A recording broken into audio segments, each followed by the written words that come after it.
नाजरीन, आज हम इंसानों को लगता है कि शायद हमारी साइंस इस कदर एडवांस हो चुकी है कि हम इस दुनिया और कायनात से मुताल्लिक हर चीज को लॉजिकली और साइंटिफिकली तजर्बात से साबित कर सकते हैं।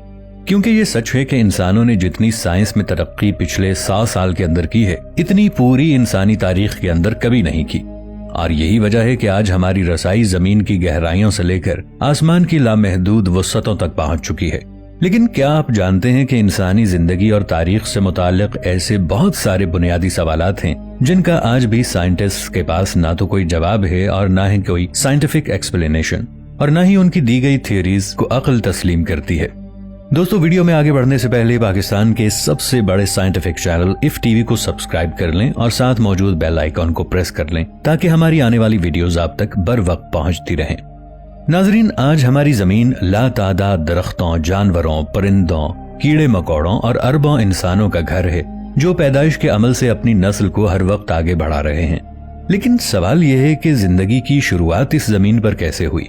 अगर इस बारे में साइंटिफिक एक्सप्लेनेशन को मान लिया जाए तो उनके मुताबिक तकरीबन आज से 4 बिलियन साल पहले जेरे जमीन समंदर में एक सेल वाले माइक्रो ऑर्गेनिज्म ने जन्म लिया, जिससे बढ़ते बढ़ते मुख्तलिफ जानवर और फिर हम इंसान बने। लेकिन इस थ्योरी के अंदर एक सबसे अहम सवाल का जवाब मिसिंग है। वो ये कि इससे पहले जानदार का डीएनए कैसे आया, जिसने तमाम जानवरों और इंसानों जैसी कॉम्प्लेक्स और समझदार लाइफ को स्टार्ट किया। यानी कि इस सेल को डीएनए की सूरत में ये हुक्म दिया गया कि इसने कौन सा जानदार बनना है, क्योंकि डीएनए के बारे में हम जानते हैं कि ये इंसानी जिस्म का बिल्डिंग ब्लॉक है। यही डिसाइड करता है कि एक इंसान का बच्चा इंसान बनेगा और जानवर के बच्चे को जानवर पैदा होना है, जो कि एक कोड की सूरत में हर जानदार और इंसान अपने माँ बाप से विरासत की सूरत में हासिल करते हैं। लेकिन साइंस ये नहीं जानती कि इतनी तरतीब शुदा इंफॉर्मेशन डीएनए की सूरत में आखिर किसने इन एक सेल वाले समुद्री जानवरों के अंदर डाली।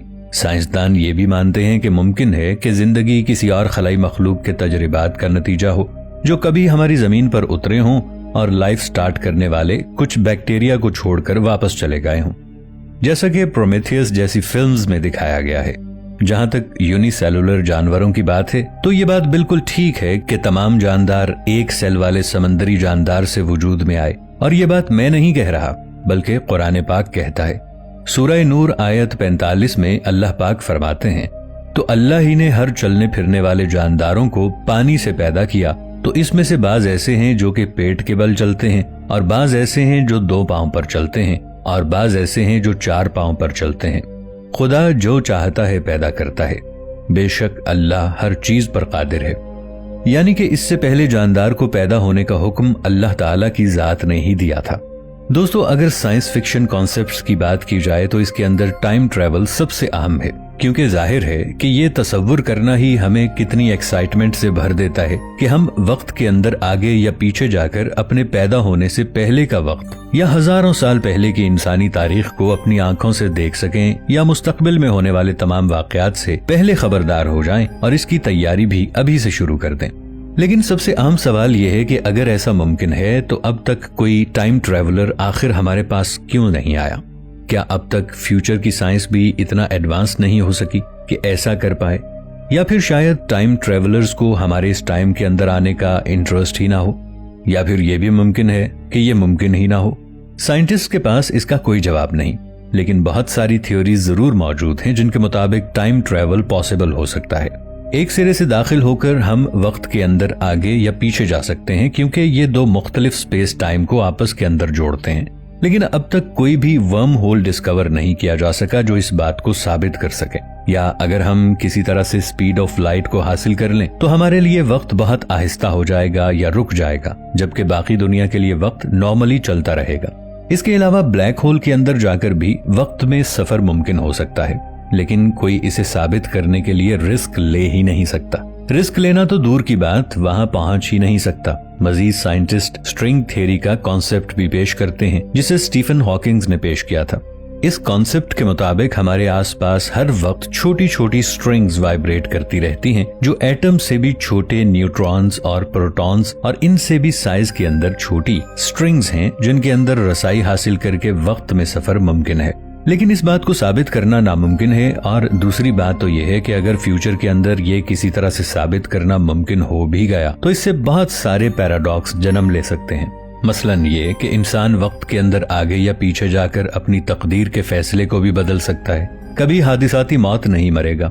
अगर वो टाइम के अंदर पीछे जाकर अपने माँ बाप को किसी भी तरह से मिलने से रोक दे या खुद को ही पैदा ना होने दे या खुद को पैदा होने के बाद मार दे, तो फिर सवाल ये है कि आप जिंदा कैसे हैं, जो टाइम ट्रेवल करके वक्त के अंदर पीछे आए हैं जब आपका वजूद भी नहीं था। सो इसीलिए वक्त पर कंट्रोल सिर्फ अल्लाह ताला की जात के सिवा किसी के पास नहीं है। ये टाइम खुद अल्लाह ताला की तख्लीक है जिस पर वो लागू नहीं होता, क्योंकि इसे पैदा करने वाली जात खुद अल्लाह ताला की है और इसीलिए अल्लाह ताला की जात माजी, हाल और मुस्तकबिल से वाकिफ है। लेकिन साइंस के पास ना तो इसका जवाब है और ना ही कोई वजाहत कि टाइम दरअसल क्या है और ये काम कैसे करता है। दोस्तों, क्या हमारी कायनात का कोई आखिरी किनारा है? हमारी कायनात इतनी बड़ी है कि हम अभी तक इसे 5% भी सही तरह से दरियाफ्त नहीं कर पाए। दोस्तों, जो कुछ आप अपनी नजरों से इस वक्त देख रहे हैं, क्या वो सब हकीकत है? यानी कहीं ऐसा तो नहीं कि हमारी आंखें, नाक, कान, दिमाग और यहाँ तक कि पूरा जिस्म, ये सब कुछ किसी मखसूस हद के अंदर कैद हैं और इससे बाहर ना तो हम कुछ देख सकते हैं और ना ही सुन सकते हैं, ना किसी चीज को महसूस कर सकते हैं। हमारे आसपास मौजूद तमाम मखलूकात और यहाँ तक कि हमारे यूनिवर्स और कुछ नहीं बल्कि एक कंप्यूटर प्रोग्राम की तरह है और एक होलोग्राम है, यानी कि धोखा, बिल्कुल ऐसा ही जैसा मैट्रिक्स फिल्म के अंदर दिखाया गया है। और दूसरा ये कि टाइम हमेशा सीधी लाइन के अंदर ही क्यों आगे बढ़ता है, यानी कि हम पहले बच्चे पैदा होते हैं, इसके बाद जवान होते हैं और फिर बड़े होते हैं। ये अमल रिवर्स क्यों नहीं होता? यानी हम बड़े से जवान और जवान से बच्चे क्यों नहीं बन सकते? हमारी उम्र कैसे बढ़ती है? ऐसा कौन सा फैक्टर है जो हमारी उम्र बढ़ाने का जिम्मेदार है? लेकिन हम इसे देख नहीं सकते, बस इसका मुशाहिदा कर सकते हैं। शायद बहुत कुछ ऐसा है जिसे हम ऑब्जर्व तो कर रहे हैं लेकिन समझ नहीं पा रहे, और साइंटिस्ट को नहीं पता कि हकीकत या रियलिटी क्या है, क्योंकि वो इन्हें समझने के लिए जितना भी गहराई में जाते हैं उनके लिए मजीद ऐसी पहेलियां खुलती चली जाती हैं जिनका कोई जवाब नहीं है। क्योंकि साइंस के अंदर मल्टीवर्स थ्योरी ये बताती है कि हमारी इस कायनात जैसी कई और कायनातें हैं जो एक दूसरे के साथ मौजूद हैं या जुड़ी हुई हैं, बिल्कुल ऐसे ही जैसे तस्बीह के दाने आपस में जुड़े होते हैं। लेकिन हकीकत क्या है वो जानते नहीं, और इसकी वजह यही है कि अल्लाह ताला इंसान को उसकी औकात और अपनी कुदरत की निशानियां दिखाना चाहता है कि तुम समझ जाओ कि तुम किसी हादसे या तजर्बे का नतीजा नहीं हो, बल्कि मेरी जात वजूद रखती है। दोस्तों, ये सच है कि इंसानों की सेंसेस को दुनिया के अंदर महदूद कर दिया गया है। हमारी आंखें मखसूस वेवलेंथ से कम या ज्यादा की चीजों को नहीं देख सकती, कान भी एक मखसूस फ्रीक्वेंसी से कम या ज्यादा को नहीं सुन सकते, लेकिन कुछ जानवर ऐसा कर सकते हैं। इसके अलावा जिन्नात जैसी मखलूक भी हमारी दुनिया में हमारे साथ ही रहती है, लेकिन हम उन्हें देख नहीं सकते। बिल्कुल ऐसे ही जैसे हमारे हाथ के अंदर मोबाइल फोन्स जो कि इलेक्ट्रोमैग्नेटिक वेव्स को इस्तेमाल करते हैं, ब्लूटूथ हो या एक्स रेज या ग्रेविटी, ये सब कुछ हमारी दुनिया के अंदर मौजूद है, लेकिन हमें नजर नहीं आता और ना ही हम इसे समझ सकते हैं। इसलिए किसी के पास इसका कोई जवाब नहीं है कि क्या ये दुनिया सब कुछ वही है जो कुछ नजर आ रही है या फिर हकीकत कुछ और है। इसके अलावा हम मरते क्यों हैं? कैंसर का इलाज मुमकिन क्यों नहीं? एहरामे मिस्र को किसने और किस मकसद के लिए बनाया? कॉन्शियसनेस या हमारी सोचें क्या हैं? ये कैसे पैदा होती हैं? ग्लास क्या है? हमें कुछ भी खाने से एनर्जी कैसे मिल जाती है? क्या हम हमेशा जिंदा रह सकते हैं? ये सब ऐसे सवालात हैं जिनका साइंटिस्ट के पास अब तक कोई जवाब नहीं, और इन तमाम सवालों के जवाब इस वीडियो में देना मुमकिन नहीं। अगर आप इस वीडियो का पार्ट 2 देखना चाहते हैं तो कमेंट सेक्शन